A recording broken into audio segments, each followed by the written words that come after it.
Hey everyone, Shante Kumar here. Thank you so much for joining me for this extra special edition of Sunday Inspirations. Today we're going to be revisiting the happiness equation, but this time it's going to be extra special.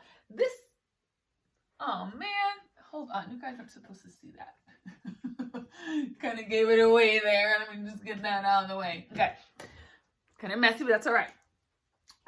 Today's version is going to be about another aspect of our lives that affects pretty much everybody across the board, regardless of what area of the world you live in, regardless if you have a gender or not, regardless if you have an ethnicity or not, right? No matter what it is, this affects you.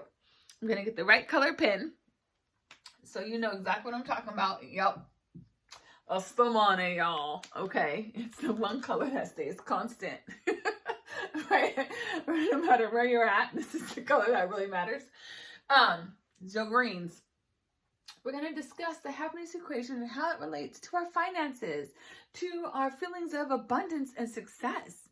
So very quickly, I'll go over the happiness equation for those of you who are new to our Sunday Inspirations, or just perhaps, you need a refresher. I know I do, and I try to live this stuff, so I got you, y'all.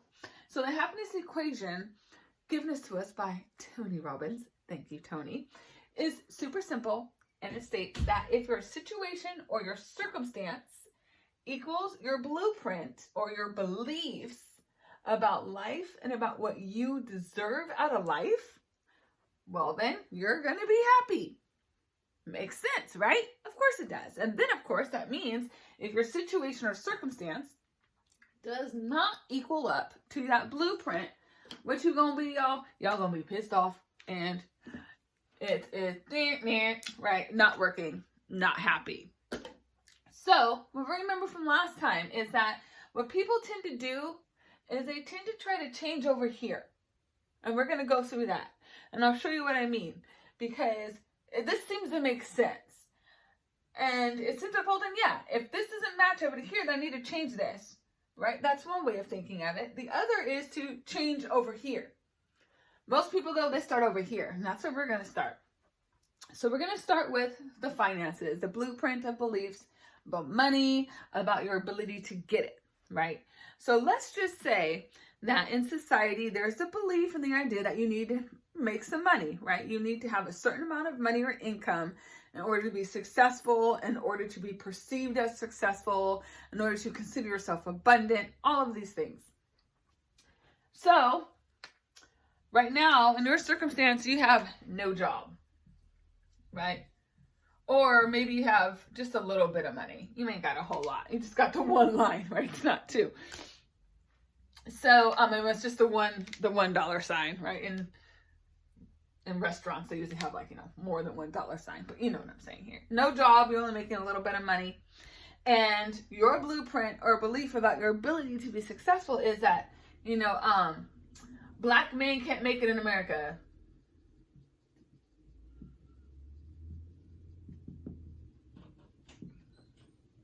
Some people might have that belief. You might say black women.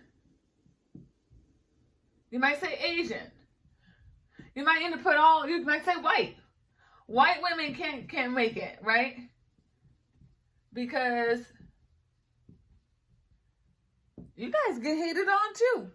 I know you do. I have a friend that gets hated on all the time. She is beautiful, she's talented, she has a great body, she's a white girl with blonde hair, big brown eyes, and people assume that she's stupid or that she doesn't know what she's talking about when she speaks. So it's very difficult for her in the corporate world. So yeah, it's possible, right, to be hated on no matter what you look like or where you're coming from. This is what I'm saying. This affects everybody. And so if these are your underlying thoughts and beliefs that I have it extra hard, I can't make it here because of this, that, and the other, then how do you feel? You already feel like you failed without even trying, you feel like, the world is against you. You might feel like a victim, right? You just can't get ahead no matter what you do. So then how do you act? Well, you're probably not going to be putting yourself out there too much. Probably going to have some limited action, right? Or you may be inconsistent. Because what's the point? No one's going to take you seriously anyway, right? So then what's the result? The result is you stay where you're at, right, in that current no job situation, or you stay with a low paying job. So this is where you're at because of these thoughts here. And this seems clear.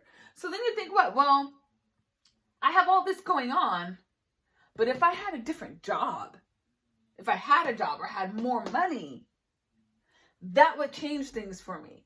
Then I could be happy, because then I would be able to, attain that level of success that everyone is saying that I need to have in order to be happy. So that's what you do. You go out, right? You get a new job. I'll say a job. We'll put new job. Now you got $2 signs. Okay, now you're in the money, right? You're making the money. You're enjoying it. You got a better lifestyle. You got the new car. You got your little lulls, right? You fly. You're good. You're golden. Except, my love, all this right down here, all that right there, is still right there. And that's the problem, because you can keep changing this. You can keep changing that situation and circumstance, and you're going to see results. I'm not going to lie. It's absolutely true. You're going to see some changes. You're going to actually get some benefit from doing that, because you are moving forward. The issue, however, is it's not sustainable. It's not long lasting, because underneath you have all these thoughts, these beliefs, this blueprint that this is not matching up with. These thoughts do not match up with a new job and you keeping it. If you're thinking that, the world is against you, if you're thinking that you just can't make it, if you have all these ideas that, oh, I need to have an education, or I'm not smart enough, oh, I'm not as good as these people over here, I'm not talented enough. If you have those kind of thoughts in your mind, creating your blueprint, then you having and keeping this job, it doesn't match, does it? So ultimately what will happen is self-sabotage. Self-sabotage, y'all, is one of the major reasons why you do not see or experience the results in life that you want. Because even when you are doing the right things, your thinking doesn't support it.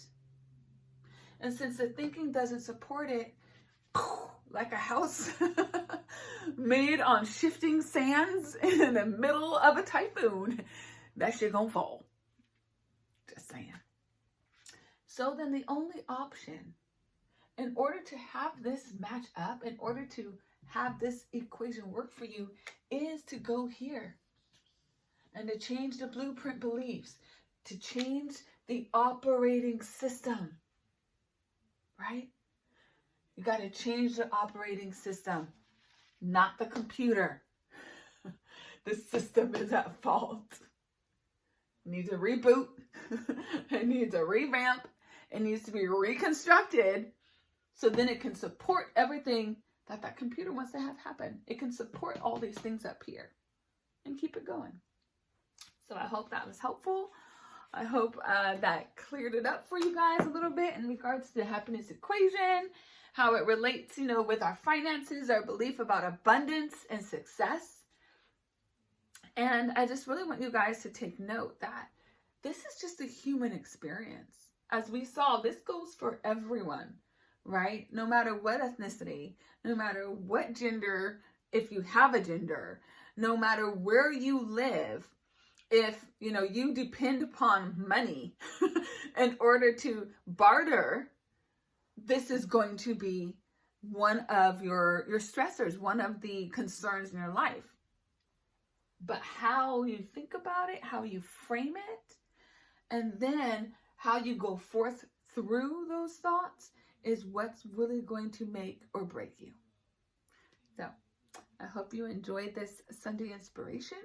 May you all go forward in the rest of your week, making conscious decisions and choices about the results that you are creating. Namaste, Satnam, Ashe. We are all one. Bye for now.